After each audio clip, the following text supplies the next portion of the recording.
আরে নামাজ তো বড় উঁচু ইবাদত, তাহাজ্জুদ নফল, কিন্তু খুব দামি। কেউ কোনো বান্দার বান্দি যদি নিয়ত করে, আল্লাহ আমি তো নিয়ত করতে চাই আমার জীবনে যেন তাহাজ্জুদ কাজা না হয়, তো বলে তুই পাক্কা দিল থেকে বলছিস? হ্যাঁ আল্লাহ দিল থেকে বলছি যেন আমার জীবনে। তো ইনশাআল্লাহ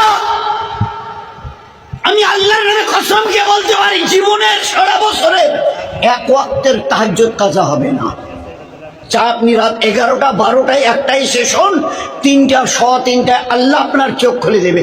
আপনার ওই মোবাইলের অ্যালার্ম, খোদার কসমকে বলছি আপনাকে মোবাইলের অ্যালার্ম দিয়ে রাখতে অনেক সময় ফেল করে, কিন্তু আল্লাহ বান্দার কথা এতটা শুনে যে ছোট বাচ্চা আব্বা আব্বা আব্বা আম্মা বললে যেভাবে দৌড়ে এসে কোলে তুলে নেয়, গালে চুমু দেয়, ঘাড়ে মাথায় বসায়, তার চাইতে 70 গুণ বেশি আল্লাহ আমাদের মহব্বত করে।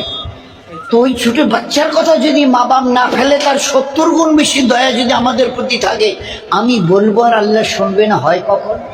আরে একটু চেষ্টা করে দেখি না। এ আল্লাহ আমার সারা জীবনের একদিনের কোরআন তেলাওয়াত যেন বাদ না যায়। এ আল্লাহ আমার একদিনের সকাল ফজর আর আসরের পরে তাসবিহ যেন বাদ না যায়। এ আল্লাহ আমার জীবনের একটা ওয়াক্ত, একটা ঘন্টার একটা মিনিট আমি যেন বেপরদায় না চলি। এ আল্লাহ আমার ইশরাক আওয়ামিন কোনদিন যেন জীবনে কাজা না হয়। এ আল্লাহ 5 ওয়াক্তের নামাজ তো নয়, 5 ওয়াক্তের নামাজ জামাত আর তাকবীর উলার সঙ্গে যেন আমি করতে পারি। একটা ওয়াক্তের নামাজ যেন আমার তাকবীর উলা ছুটে না যায়।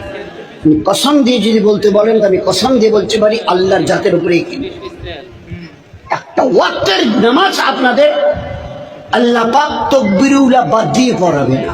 সে আপনি যেখানে যে অবস্থা থাকেন, রেলে জেলে হাওয়াই জাহাজে যেখানে, চেষ্টা করবো ভাই ইনশাআল্লাহ। একটু করে দেখি, আল্লাহ দুনিয়ার নিজামকে আল্লাহ পাল্টে দিয়ে দেখিয়ে দেবে।